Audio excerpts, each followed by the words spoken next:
amigos da TV Itajubá, forte abraço a todos. Nosso segundo convidado do programa Bastidores. Ele foi vereador entre 93 e 96, prefeito de 97 a 2000, 2001, 2004. E agora volta à Câmara com 1.126 votos. Foi o segundo colocado. José Francisco Marques Ribeiro, o Chico. Seja bem-vindo à TV Itajubá, Chico. Obrigado, Matorelli. E cumprimentar todos os telespectadores da TV Itajubá, parabenizar o Carlos pelo sucesso da TV Itajubá, parabenizar você também pelo sucesso do seu programa Bastidores. Muito obrigado, muito obrigado. Você é o nosso segundo convidado, o segundo mais votado nesse último pleito eleitoral. 1.126 votos. Ô Chico, eu confesso que pela sua carreira política, eu achava que você fosse quebrar até o recorde do Dr. Ricardo. Mas a abstenção foi grande e essa votação 1.126, mesmo você sendo o segundo colocado, eu esperava mais. E você, esperava mais, uma votação maior? Como você analisa esses 1.126 votos, essa sua segunda colocação? A campanha de vereador é uma campanha muito difícil, né? Todos aqueles que tiveram uma votação surpreendente, ou uma grande votação em 2012, não repetiram em 2016. Por quê? O número de candidatos em 2012 eram 144, parece. E agora foram 258 candidatos. Então, dividiu mais, né, os votos para um número maior de candidatos. E, por outro lado, também a situação hoje dos políticos no Brasil, né, levaram a uma grande abstenção, um grande número de votos nulo e branco. Era natural que todo mundo tivesse uma votação menor. Eu acho que eu acabei perdendo muito voto, né, porque muita gente tinha essa expectativa que o Chico já ganhou, que o Chico teria uma boa votação, e isso para mim não foi bom. Algumas pessoas disseram: Chico, eu não votei em você porque eu já considerava você eleito, então eu votei no meu vizinho, votei no meu amigo. Mas, de certa forma, eu esperava que eu tivesse em torno de 1.000 votos, 1.000 e poucos votos, considerando a dificuldade de fazer uma campanha para vereador. Estaria muito candidato, né? Foi uma vitória que não deixa dúvida, né, da responsabilidade que eu terei agora pelos próximos 4 anos. Você é o primeiro ex-prefeito que volta a ser vereador na história de Itajubá? Ou já teve algum caso? Eu acredito que não, né? Não me lembro. Não lembro também, não. Não, quem passa pela prefeitura, né, considera que tem que ser deputado, tem que ser senador, mas eu acho que não. É a questão do momento, né? Eu estava 12 anos fora de cena, desde que saí da prefeitura em 2004, eu não tive mais visibilidade política, né? Não tive mandato. Então eu sabia que não era o meu momento para sair candidato a prefeito. Então fiz a opção, né, junto com a escolha dos candidatos do PSD, para sair junto com eles e poder ter a oportunidade de voltar à Câmara e aí sim ter uma visibilidade política pelos próximos 4 anos. Muitas pessoas apostavam que você seria um candidato a prefeito, unindo-se até um outro ex-prefeito. Enfim, essas reuniões aconteceram, mas num denominador comum chegou-se à conclusão que o próprio Dr. Ricardo seria candidato. Foi. Nós chegamos a conversar, existia um grupo, né, formado pelo grupo político nosso, que estava no PSD, do grupo político do PTB, que o presidente é o Dr. Jorge Moalen, e mais o PT, do deputado Ulisses, enfim, e outros partidos também, né, que compuseram com a gente essa aliança, o PSTC, enfim, acho que foram 8 partidos. E uma das possibilidades era da gente vir conversando de sair junto, ou Chico e Jorge, ou Jorge e Chico, mas o nome de consenso que conseguiu manter essa unidade desse grupo, né, de partidos foi o nome do Dr. Ricardo. Meu nome não era consenso, o nome do Dr. Jorge também não era consenso, e o nome do Ricardo veio trazer esse consenso que a gente estava buscando. Seria uma nova opção? Uma nova opção, e a gente sentia que o eleitor não queria, né, aqueles velhos, vamos dizer, conhecidos políticos, né, e estava buscando uma nova opção. O Dr. Ricardo era uma nova opção, que vinha se destacando com o trabalho dele na Câmara Municipal, e aí quando o nome dele foi ventilado numa das reuniões lá, houve consenso, todos os partidos concordaram que seria a nossa melhor opção. E nós fomos buscá-lo para ele fazer parte da coligação e apoiamos a candidatura dele. Daqui a pouquinho nós vamos falar sobre o futuro do vereador Chico. Agora vamos fazer um resumo da sua carreira política, Chico. Em 1992 você entrou para a política saindo candidato a vereador, né? Sendo eleito. Conta pra gente aí. Começou em 92, foi minha primeira disputa, tive na época 421 votos, fui acho que o quarto vereador mais votado. E foi um aprendizado muito interessante, né? Acho que fui o primeiro vereador da história itajubá que saiu direto da Câmara para a Prefeitura. O Jorge saiu da Câmara, foi vice-prefeito, chegou a prefeito. O Rodrigo saiu da Câmara, disputou a eleição a prefeito, perdeu, ficou 4 anos fora, virou prefeito. Direto da prefeitura, da Câmara para a Prefeitura, parece que meu nome foi o primeiro que conseguiu isso. Isso foi graças ao trabalho que nós fizemos, né? Um trabalho de independência, de poder exercer na plenitude as funções constitucionais do vereador, que é fiscalizar os atos executivos e legislar em benefício da comunidade itajubense. Isso nós fizemos, tanto é que eu fui reconhecido e me elegi prefeito, com apoio na época, eram 15 vereadores na Câmara, eu tive apoio de 10 dos colegas de Câmara, além do apoio, né, que nós tivemos na comunidade, na área empresarial, nas comunidades, associações de bairro. E aí me transformei em prefeito. Na época eu fui eleito com 18.600 votos. E você falou a questão independência, ou seja, naquele tempo, naquela oportunidade, você era considerado do bloco de oposição na época, né? Normalmente quem tem uma posição de independência na Câmara é rotulado como um vereador de oposição. Né? Uhum. Não necessariamente de oposição, porque nos projetos que eram interessantes para a comunidade, ou nos projetos de lei, né, que passavam pela Câmara, tinha o nosso apoio, a nossa defesa, nossos parabéns ao prefeito pela iniciativa. Mas quando você tinha uma posição contrária àquele projeto de lei, que você queria agregar valor a ele, você era considerado como oposição. Mas eu considero que a minha posição sempre foi de independência. Não está atrelado ao prefeito, nem para sim nem para não. E sim está atrelado àqueles que me levaram à Câmara Municipal. Eu acho que essa é a posição melhor de independência, de você prestar conta para a comunidade itajubense, né? E não ao prefeito que está de plantão lá. Naquela oportunidade eram 15 vereadores. Eram 15 vereadores, a Câmara tinha uma estrutura muito enxuta, tinha acho que 6 ou 7 funcionários, não tinha veículo, não tinha gabinete individual. Quando a gente ia viajar, pedia-se, requisitava da prefeitura um veículo com motorista. O atendimento era numa sala ampla, uma sala coletiva, né? Então mudou muito. E dividiu o espaço com a prefeitura também, né? Tinha também uma época que a gente usava um espaço que era comum, um andar era da Câmara e o andar de baixo era da prefeitura. Até quando você foi eleito prefeito, você também, seu gabinete era embaixo, a Câmara em cima. Era um espaço físico que era restrito mesmo. Bem lembrado.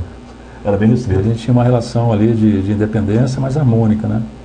E depois eu fui eleito prefeito em 96, exerci o primeiro mandato de 97 a 2000, depois em 2000 fui reeleito com 22 mil e poucos votos, terminei em 2004. 2004. O primeiro mandato como prefeito, 97 a 2000, o que você destacaria para o internauta nesses seus primeiros 4 anos? Olha, eu quando assumi a prefeitura em 97, não existia lei de responsabilidade fiscal, né? Então era comum os prefeitos na época de campanha, começaram a fazer muitas obras, dar início a várias obras que não eram concluídas e não tinha recurso para terminá-las, né? Então eu peguei uma dificuldade muito grande. O orçamento da prefeitura em 97, se eu não me engano, era 13 milhões e 800. A dívida que eu assumi da prefeitura era de 11 milhões e 300. Quase que um orçamento estava comprometido com dívidas. E os funcionários estavam em greve, não recebiam há 3 meses, mais 13º. Então foi uma confusão muito grande. Mas isso tudo fez com que a gente conseguisse superar essa dificuldade e ainda conseguisse fazer muita coisa, né? Eu não vou me lembrar aqui de separar as obras de um mandato para o outro. Vou falar durante o meu mandato. Não, como diz, é um resumo mesmo. Exatamente. Então, a gente, quando foi em maio de 2000, no final do último ano do primeiro mandato, veio a lei de responsabilidade fiscal, mas a gente já vinha trabalhando para fazer um mandato com responsabilidade fiscal. Então, para a gente não foi dificuldade nenhuma essa lei. Ela já pegou a gente já preparado para fazer diferente, né? Entregar o mandato para o próximo, a questão fiscal e financeira da prefeitura saneada. Mas, de uma forma geral, eu acho que o que eu me lembro aqui foi a questão de emprego. A gente trabalhou muito forte na geração de emprego. Trouxemos para cá uma disputa aí com as cidades do México, Indaiatuba, São Paulo, Mogi Guaçu. Trouxemos para cá a unidade de bucha de bronzina da Mali, que gerou uma quantidade grande de empregos. Trouxemos a Indep, AEG, GNS, a expansão da Alstom, Cabelalto.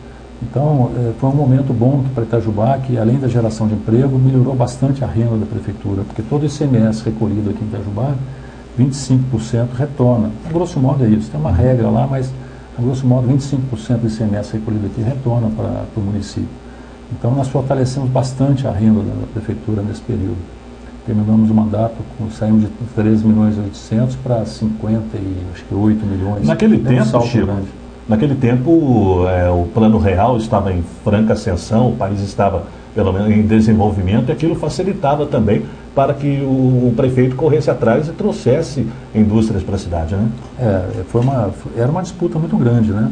Mas eu acho que houve bastante competência por parte da nossa gestão, não do prefeito, mas da equipe. Da equipe, sim. De conseguir entrar numa disputa. Por exemplo, a Mali, essa unidade de bucha de bronzina que estava fechando, acho que em Santo André, nós estávamos disputando com Indaiatuba, São Paulo, que é uma cidade pesada para você competir, né? Complicado.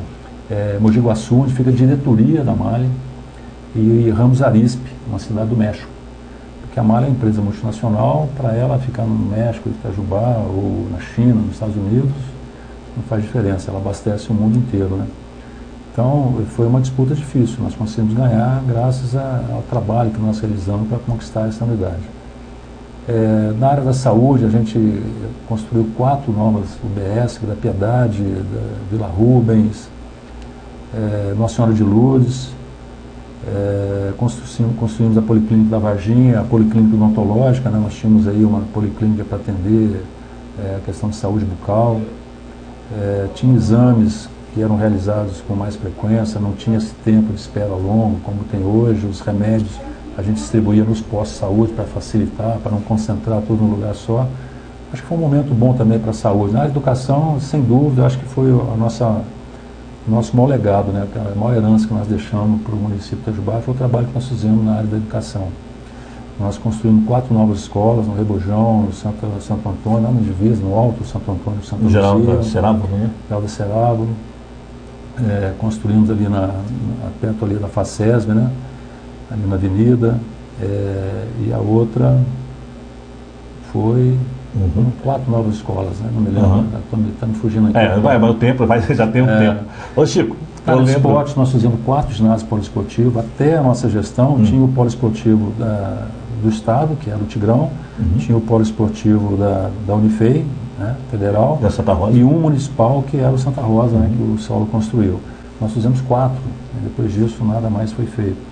Acho que foi um momento bom na área da saúde, na área da educação, deixamos aí o plano de carreira dos profissionais de educação, que era o sonho deles, reformamos todas as escolas, foi um momento bom para a educação, para a saúde, para emprego, acho que foi uma herança boa que nós deixamos. Vamos recordar o ano de 2000, virada do ano, né, dia 2 de janeiro, eu lembro naquela oportunidade eu trabalhava na Rádio Itajubá, foi quando num domingo, hora de almoço, você chamou a equipe da Rádio Itajubá, bem como a imprensa, de uma maneira geral, até a Defesa Civil, na época, acho que hoje ainda em frente ao fórum, até hoje em frente ao fórum, quando você nos alertava que a cidade de Itajubá, dentro de poucas horas, passaria por uma das maiores inundações de toda a sua história. Eu confesso, naquela oportunidade, falei, Chico, não é possível, o rio está baixo, está subindo agora, mas havia chovido na cabeceira, Campos do Jordão, Delfim Moreira, Venceslau Braz, uma série de trombas d'água, né? E você fala, não tem jeito, gente, por volta das 4 horas eu tenho a informação exata, oficial, que vai ser feio. Como de fato Itajubá passou por uma das piores inundações, quer dizer, naquela oportunidade não tinha essa tecnologia que tem hoje, mas como é que conta pra gente, como é que foi aquela época triste para a nossa cidade, para a nossa história? Eu não consegui convencer meu pai e minha mãe. Eu lembro. Você teve que mandar buscar de pontão, né, do batalhão. Mas a gente tinha uma equipe muito boa da Defesa Civil e a gente coletava informações, né, de linha de Campos do Jordão, enfim, dos afluentes do Rio Sapucaí. A gente ficava monitorando isso. E como choveu muito, né, na virada de 99 para 2000, na virada do século, choveu muito e a chuva não parava e as informações que a gente tinha eram catastróficas, né? E a gente já sabia o tempo que demora para esse reflexo chegar aqui em Itajubá. Então a gente passou a noite toda monitorando isso e chegamos à conclusão que não ia ter jeito, ia ser uma enchente muito, muito agressiva, muito violenta. Aí eu me lembro que eu liguei para meu pai e minha mãe e falei, olha, que puder levantar aí, levanta, mas não perde tempo não, puder sair, sai, porque vai ser brava a enchente. Colocamos carro de som nos bairros, principalmente nos bairros mais... Deu para rodar 1h30, 2 horas no máximo. Foi, rodamos aí avisando, olha, enchente prevista e tal. Mas o pessoal estava lá no domingo, descansando e tal, botava a cara para fora assim, naquele clima de Réveillon ainda, Alexandre. 2 de janeiro, domingo. E tal, O cara falou, isso aí é onda, não vai ter nada não. E aí quando a coisa veio, meu pai ligou, falou, não consigo sair de casa mais. Falei, você não saiu? Não saí, não acreditei, olhei na rua aqui, não tinha nada. E aí o negócio foi feio mesmo. Então foi uma coisa que ninguém esquece, né, pela agressividade que foi. Mas eu acho que também não esquece pelo resultado que nós deixamos, né? Eu me lembro que o governo de Minas, preocupado com a situação aqui do sul de Minas, que não foi só Itajubá que sofreu com essa enchente, ele colocou ali dentro do batalhão de polícia militar em Pouso Alegre uma base do governo. E o vice-governador, que era o Nilton Cardoso, ficou ali para atender os prefeitos da região. Todos eles, exceto Itajubá, procuravam o governo, uma lista de problemas, a rua tal afundou, estourou o encanamento, eu preciso de cano, cada um pedindo as suas reivindicações, né? E aí ele foi surpresa, porque era assim num saguão enorme, num anfiteatro, e a gente ia para o microfone, todo mundo presente, e falava qual era a necessidade, o pessoal anotando. E aí eu falei, olha, eu queria fazer uma obra de limpeza, alagamento da calha do rio Sapucaí. Aí eu me lembro, o governador falou assim, mas a cidade sua não está detonada, não está destruída, você não quer nada para resolver o problema de imediato? Eu disse, não, eu quero resolver o problema futuro. Imediato nós vamos resolver de qualquer jeito, ou com a ajuda do governo ou não, nós vamos ter que resolver. Não tinha saída. Não tinha saída e vai ter que resolver. Então eu quero resolver os problemas futuros, que os próximos prefeitos, os próximos anos, a cidade sofra menos com essa agressividade da enchente. E aí ele achou uma coisa surpreendente, que foi o único que fez um pedido olhando para frente e não olhando para o chão, né? E a gente acabou resolvendo os problemas, porque foi ajuda de todo lado, né? Nessa hora, impressionante como é que é a solidariedade das pessoas, né? Todo mundo se prontificou a ajudar, a Furnas mandou para cá maquinário para ajudar a limpar a cidade, não sei quem tinha caminhões, cedeu caminhões caçamba. Enfim, veio ajuda de todo lugar, era caminhão de cesta básica chegando todo dia. Me lembro bem disso. E a gente conseguiu resolver o problema do dia a dia. E aí, em seguida, veio essa grande obra, né, que foi, acho que, a maior marca da nossa administração, que foi a limpeza e alagamento do rio Sapucaí e dos ribeirões. Foi feito o mesmo trabalho de alagamento da calha, do Ribeirão Inhumas, o Zé Pereira não, porque ele tem a limitação ali de ruas, né, no bairro do PS. Foi em Inhumas, o Água Preta e o Piranguçu, que passa ali perto da pedágio. Os 3 ribeirões também sofreram essa mesma obra que foi feita no Rio Sapucaí. E naquela oportunidade o governador, o saudoso Itamar Franco, dizia que tinha um carinho pela cidade, especialmente pelo fato dele ter sido engenheiro de draga do Rio Sapucaí, né? Não sei se você se lembra, 2 dragas, dragline que chama, naquelas que tem um guindaste praticamente, que lança a caçamba para poder limpar o rio, elas foram esquecidas aqui, né? Ficaram na margem do Rio Sapucaí por muitos anos. Uma nas proximidades do Campinho do Vasco e outra atrás ali da Real Lisboa Alimentos.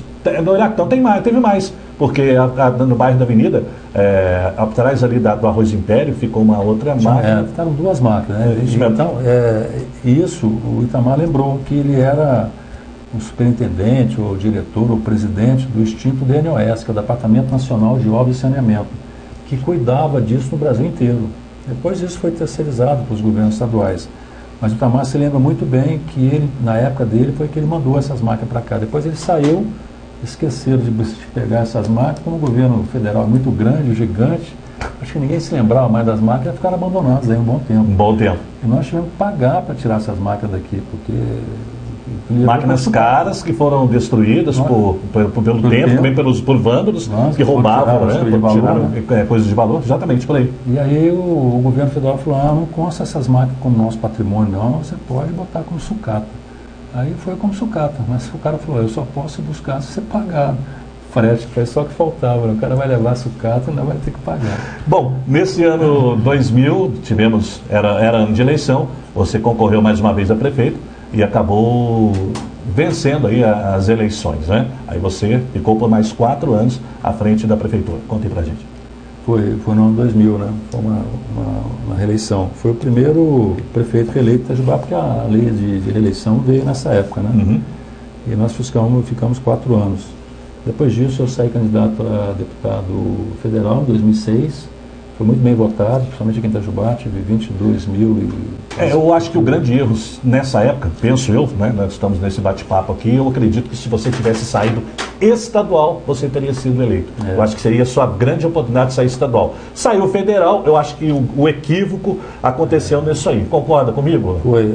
Essa avaliação, eu não tinha experiência e eu estava no PV na época. Eu tive uma reunião com a direção estadual do PV e eles me perguntaram qual é a sua expectativa de voto. Eu falei, eu acho que eu devo chegar próximo de 40 mil votos. Eu tinha acabado de sair da prefeitura, bem avaliado, com uma avaliação positiva de 84%, com uma boa relação aqui na região, né, com uma boa visibilidade política. Então a minha avaliação é que eu conseguiria chegar próximo de 40 mil votos. Eu cheguei em 41.100 votos. E aí a direção estadual disse, olha, você com essa votação você tem chance de ser deputado federal. Então, a gente sugere que você saia candidato a deputado federal. Essa chance é grande e isso fortalece a nossa bancada, né, em Brasília. E aí eu fui pela avaliação deles. Você foi suplente, né? Fiquei com a segunda suplência. Segunda suplência, exato. Segunda suplência. Depois, em 2008, eu disputei a eleição para prefeito, perdi, fui bem votado, tive acho que 18 mil votos, o Dr. Jorge ganhou, mas não consegui ganhar. Depois, em 2010, saí candidato a deputado estadual. Também fui muito bem votado aqui em Itajubá, porque já tinha vários candidatos da cidade, né, como deputado estadual, candidato a deputado estadual. Mesmo assim, eu tive 18 mil e, sei lá, 500, 600 E nessa votos. época, eu tento analisar da seguinte maneira. Em 2010, já faziam 6 anos que você estava fora da mídia. Então, a política hoje, o homem público hoje tem que estar sempre na mídia. Tem que estar sempre na mídia e ser independente. Porque com o passar do tempo, algumas pessoas vão esquecendo. Até a opção, são pessoas, gente nova chegando, quer dizer, é a renovação, né, Chico? Quem está na mídia é sempre mais lembrado do que quem não está, né?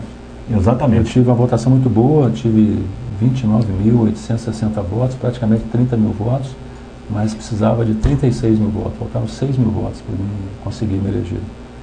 Enfim, eu acho que as eleições que eu perdi, eu não posso reclamar não que eu perdi, mas tem uma votação muito boa. E para prefeito, a última, você sai quando o Rodrigo foi eleito, você foi terceiro colocado, né? Tem uma boa votação também. Foi uma coisa surpreendente Itajubá, porque historicamente, se você olhar as eleições anteriores, sempre saem lá 4, 5 candidatos, 2 disparam, disputando a eleição, e o restante fica. Nessa de 2012, dispararam 4 candidatos, né? E aí dividiu bastante os votos. O Rodrigo foi eleito com 16 mil votos, parece, em números redondos, o Jorge com 13 mil e pouco, eu com 12, o Paulino com 10, mais ou menos isso, eu não me lembro dos números. Tecnicamente foi bem... Mas foi uma coisa inédita em Itajubá de sair disputando assim 4 candidatos. Então, foi a minha última eleição que eu participei, e, apesar de ter sido bem votado, né, próximo aí daqueles que estavam na mídia, o Jorge estava disputando a reeleição, o Paulino com uma boa atuação na Câmara, né, foi muito bem na campanha dele. Enfim. E há 2 anos atrás, aí você já não saiu candidato a deputado? Não. A campanha de deputado eu participei de uma de federal, uma de estadual, é muito difícil, é uma campanha que você faz como se você estivesse fazendo campanha de prefeito, mas em 50, 60 cidades. É uma loucura. Bom, é muito difícil. Chegamos a 2016. Você, algumas negociações começaram envolvendo os partidos chamados aí de oposição. E como chegou-se à conclusão que o doutor Ricardo sairia prefeito, o Ricardo professor vice, e você saindo candidato a vereador. Nisso você, algum tempo atrás, já tinha mudado de partido, saiu do PSD, foi o PSDB e foi para o PSD. Isso. O PSD, o partido, o presidente nacional... Nacional Kassab. O Kassab, foi ex-prefeito de São Paulo. Eu fui convidado a vir do PSD pelo ex-prefeito de Poços de Caldas, Geraldo Tadeu, e depois confirmado esse convite pelo presidente estadual do partido. É um partido que tem crescido a nível nacional. Diego Andrade. Teve um crescimento surpreendente nessa última eleição. Ele conseguiu fazer vários prefeitos, inclusive de capital. E agora, bom, chegamos aí ao pleito eleitoral. Assim como nós começamos aí nosso bate-papo, você teve 1.126 votos, foi o segundo colocado. Muito bem. você tem enfrentado alguns problemas junto ao TSE em relação à sua eleição. Bom, gente, nós estamos gravando esse programa hoje é dia 3 de novembro. Hoje, se você acessar o site do TSE, né, tem o nome de cada cidade, tem o seu prefeito eleito, vice e os vereadores. E hoje tem o nome do José Francisco Marques Ribeiro como segundo colocado, segundo nome. Hoje, se tivéssemos uma diplomação amanhã, se tivesse a posse hoje, você estaria normal. Mas você tem enfrentado um problema junto ao TSE e nós gostaríamos que você esclarecesse isso ao internauta. O que está acontecendo? Existe alguma possibilidade, principalmente daquelas pessoas que votaram em você, Chico, e daquelas que não votaram, mas votaram em você como prefeito, que conhecem o seu trabalho. Existe alguma possibilidade de você não vir a tomar posse, de você não vir a ser diplomado em dezembro? Olha, a justiça eleitoral ela é mais célere, né? Ela julga com muito mais rapidez do que as outras, justiça criminal, a civil, trabalhista, né? Mas o meu caso, como envolve assuntos que estão relacionados com a Constituição Federal, isso pode ir para Brasília e acabar parando no Supremo Tribunal Federal, né? Então isso pode demorar mais esse processo meu do que os processos normais, que não tem nada que envolva a Constituição Federal e que acabam morrendo, né, encerrando essa disputa no TRE em Belo Horizonte. Então pode ser que isso prolongue mais tempo, né, e que eu não interfira em nada na diplomação e na posse. Mas, por outro lado, também a gente não sabe, né, eu não sei como é que funciona a velocidade das decisões da decisão da Justiça Eleitoral. Mas o meu caso é o seguinte, você procurar ser breve, né, mas eu tenho que contar uma história rápida aqui. Não, fica à vontade. Olha. Nós tínhamos um plano de governo que foi registrado em cartório em 1996, onde a gente assumiu alguns compromissos com a comunidade itajubense. Na área da saúde... Você tem aí, né? Tem aí com você, né? Tá tem você aqui, aqui. Depois, assim que o diretor chegar, eu peço para ele passar esse livro aqui para você mostrar para a gente. Okay. Nós assumimos o compromisso de adquirir uma unidade móvel de saúde que pudesse servir como unidade móvel médica e odontológica, ou seja, um consultório médico, o médico pudesse fazer ali o trabalho dele de um posto de saúde normal, e também tivesse um gabinete odontológico, uma mesa ali, uma cadeira de dentista, que o dentista pudesse estar acompanhando esse ônibus e fazendo o tratamento odontológico na periferia e nos bairros rurais, onde não tivesse um posto de saúde. Isso foi feito, nós conseguimos o recurso, no primeiro mandato não, mas como eu fui reeleito, em 2001 o Ministério da Saúde disponibilizou recurso para isso. Nós assinamos o convênio, compramos, teve 2 inspeções de loco, os técnicos do Ministério da Saúde vieram aqui, investigaram, acompanharam todo o desenrolar do ônibus, viu que tinha atingido o objetivo, e na segunda inspeção em loco eles deram um ok, nós apresentamos uma prestação de conta que foi aprovada e arquivada, tudo bem. E esse assunto estava encerrado. Isso é a prestação de conta nossa, o convênio foi assinado em 2001, no final de 2001, a licitação foi feita em 2002, durante 2002 o ônibus foi entregue e a prestação de conta nossa foi no começo de 2003. Esse ônibus rodou quanto tempo? Ele rodou praticamente para nós no fim de 2 anos, 2003, 2004. Então chegou a trabalhar 2 anos na cidade. E você conseguiu as pessoas para trabalharem, fazerem esse atendimento? Tinha o médico, o dentista? Sim, nós chegamos a utilizar esse ônibus. Mas a partir de 2005, quando o BPS entrou, ele não teve interesse em dar prosseguimento nesse projeto e o ônibus foi encostado.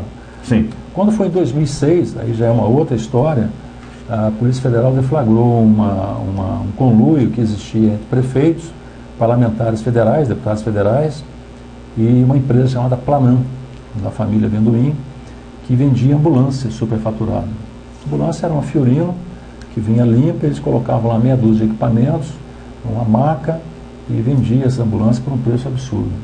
A Polícia Federal foi monitorando tudo isso aí, pegou todo esse esquema e o Ministério Público Federal apresentou denúncia e esse processo correu e andou prendendo gente, andou punindo muita gente. E como tinha envolvimento de parlamentares federais, se transformou numa CPI. O resultado final dessa CPI, eles sugeriram que todos os convênios que fossem assinados, tivessem sido as prestações de contas no período 2001-2005, fossem reanalisadas na compra de ambulância. Apesar do nosso não ter sido uma ambulância, nem ter envolvido parlamentar, nós não tivemos nenhum envolvimento com verba de deputado. Foi uma conquista direta no Ministério da Saúde. Mas como eles pediram para olhar essas prestações de contas, ao reabrir ou ressuscitar a nossa prestação de contas, que já estava arquivada, eles viram que a empresa que ganhou aqui em Itajubá era uma das 32 empresas suspeitas de dar cobertura para essa empresa Planan ganhar a venda de ambulâncias. Como ela estava no rol de empresas suspeitas, os caras carimbaram no nosso processo, que foi aberto contra mim, carimbaram Operação Sanguessuga, sem que a gente nunca, nem eu, nem Itajubá, nunca foi citado no relatório da Polícia Federal, nem no Ministério Público Federal e nem no relatório da CPMI. Itajubá nunca apareceu nisso, não tinha nada a ver com isso. Mas como lá 2 ou 3 técnicos carimbaram isso, eu passei a ser julgado com outros olhos, né? Dentro do TCU, do Tribunal de Contas da União. No primeiro momento eles pediram para a gente devolver um débito lá que eles consideravam de R$104 mil, é uma coisa absurda. Nós entramos com alegações de defesa, esse débito, eles reconheceram que estava errado, caiu para R$27.900. Nós entramos com um recurso chamado recurso de reconsideração. Esse débito caiu para R$9 mil. Nós entramos com o último recurso, chamado recurso de revisão, e esse débito foi zerado. Então, uma coisa que pareceu no início pelos técnicos lá, para os técnicos do TCU, como um superfaturamento, a gente foi mostrando que não existia aquilo, e isso foi em 2010. Em 2012 eles reconheceram a redução do débito para 27.900, em 2014 para 9 mil, e em 2016, agora em fevereiro, o último julgamento do nosso último recurso, esse débito foi zerado. Então, essa foi a segunda história. A primeira foi da conquista da Unidade Móvel de Saúde, e os acordos nossos no TCU foi a segunda história. Bom, uma vez que não havia débito, não havia superfaturamento, não havia prejuízo erário, não existia o ato doloso de improbidade administrativa. O ato doloso tem que estar configurado, o dano ao erário, tá certo? Nosso advogado em Belo Horizonte, na época, falou assim: olha, isso não se preocupa não, porque como não tem mais dano, não tem nenhum problema, nenhum obstáculo aí para você daqui para frente disputar qualquer eleição. E em função desse último acordo do TCU, que foi em 2016, o Ministério da Saúde, que tinha ressuscitado lá o nosso convênio, a nossa prestação de conta, aprovou pela segunda vez a prestação de conta, voltou para o arquivo aprovada, em função do entendimento que eles tiveram, que nós também tivemos, nesse acordo de 2016, acordo 368. Muito bem, quando eu fiz o registro da candidatura, por surpresa minha, o TCU comunicou à Justiça Eleitoral, não só o meu caso, mas todos os casos que existiam dentro do Tribunal de Contas da União, eles comunicaram que tinham um problema de contas julgadas irregulares, está aqui o documento que eu trouxe, sim. Uhum. Com base na condenação contida no item 9.1 do Acordo 1782 de 2012. Então, em 2012, realmente, quando eles levantaram, abriram o processo contra mim lá no TCU, no entendimento deles existia o problema, existia um débito, existia um superfaturamento, que ao longo do tempo foi mostrado que não existia. Mas em 2012, eles mesmos mostraram lá um débito que eles entendiam que existia. E por esse item de um acordo lá de trás, o primeiro acordo, o primeiro julgamento que eu tive no TCU, que me criou problema na Justiça Eleitoral. Então nós estamos mostrando para eles que depois desse acordo de 2012, veio um acordo em 2014 que reduziu esse superfaturamento que eles entendiam que existia. Nós sabíamos que nunca existiu esse superfaturamento, caiu para 9 mil, e teve um último acordo em 2016 que esses débitos foi zerado, esse subfaturamento, essa suspeita de subfaturamento foi zerado. Então é essa que está sendo a disputa, essa discussão toda na Justiça Eleitoral, porque um item do acordo, do primeiro acordo, não pode prevalecer sobre acordos seguintes que deixou claro que não existiu o subfaturamento. Então, existe alguma possibilidade, então, de você ser impedido de tomar posse? Tem, a gente não sabe o que é que pode chegar finalmente nisso, né? Mas aqui em Itajubá, o juiz eleitoral, ao ler todo o processo, toda a defesa que nós apresentamos, ele concluiu que não existia o ato doloso, porque a lei de inegibilidade, ela diz o seguinte: você tem conta julgada irregular, sem problema. Isso não significa que você está inelegível. Para você ficar inelegível por causa de conta julgada irregular, é preciso que configure o ato doloso de improbidade administrativa. E aí, nesse item da lei de inegibilidade, quando ele fala nesse artigo, ele fala assim, conforme inciso 2 do artigo 71 da Constituição Federal. Aí você vai lá no artigo 71, inciso 2 da Constituição Federal, diz o seguinte, tem que haver o prejuízo erário para que exista o ato doloso.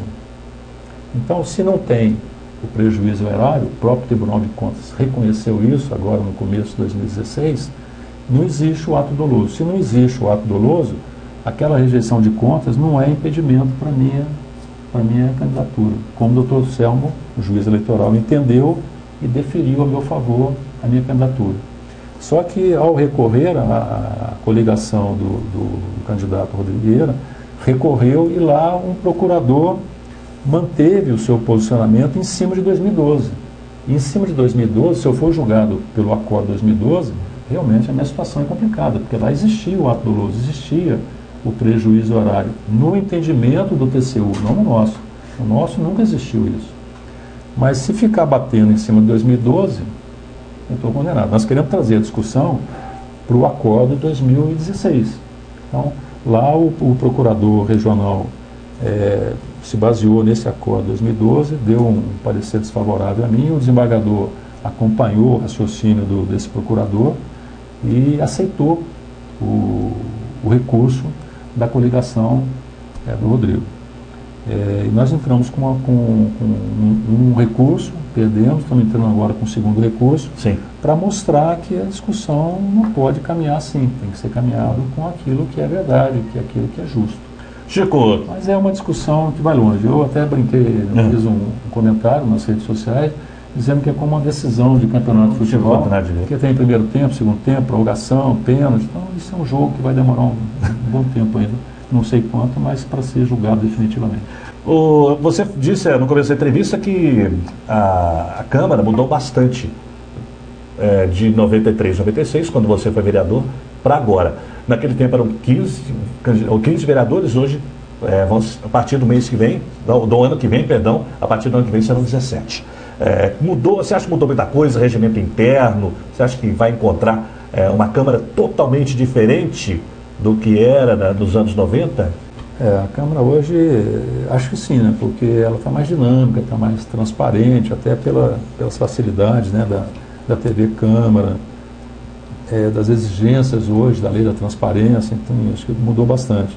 A estrutura é diferente, hoje cada vereador tem o seu gabinete, tem o seu assessor, isso dá mais agilidade no atendimento. Mas com relação à questão da lei de regimento interno, isso. Eu confesso que por estar fora da Câmara desde 96, né, então 20 anos, eu não tenho conhecimento, mas tem informações, porque tem um grupo que foi montado para os 17 vereadores eleitos, que nos dá conhecimento que tem um projeto lá mudando o regimento interno da Câmara para aprimorá-lo, né, para atualizá-lo, deixar atualizado o regimento interno. Então está tendo modificações, como eu acho também que ao longo desses 20 anos deve ter acontecido várias modificações, mas eu confesso que não tenho essa informação ainda. Naquele tempo também não existia a assessoria, hoje existe uma assessoria, a facilidade para a informática, enfim, hoje deve encontrar bem mais, o trabalho deve ser bem mais fácil, né?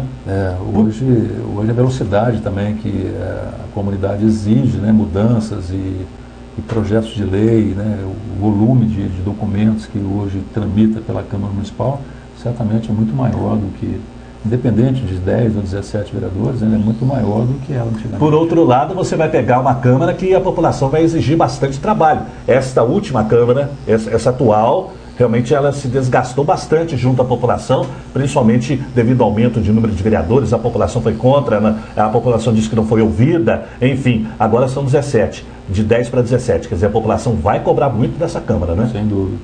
Cada vez que muda a Câmara, já há naturalmente uma grande expectativa com relação à Câmara que está entrando. Aumenta sempre a expectativa daqueles que consideram que a que saiu não atingiu o objetivo deles. Agora, com esse aumento de 10 para 17, eu acho que a cobrança vai ser muito maior ainda, sem dúvida. Ok, Chico, queremos agradecer a sua presença, muito obrigado, e que você, a partir de janeiro, aí, possa fazer um bom trabalho com os seus 16 colegas no Legislativo da cidade. Eu que agradeço a oportunidade de estar aqui com você, Marco Aurélio, agradeço o Carlos também pelo convite, e Agradeço também os internautas aí por ter participado conosco desse bate-papo. Foi um bate-papo com o engenheiro José Francisco Marques Ribeiro, o Chico, que a partir de janeiro do ano que vem estará de volta aí à Câmara de Vereadores. Olá, internautas, um abraço a todos.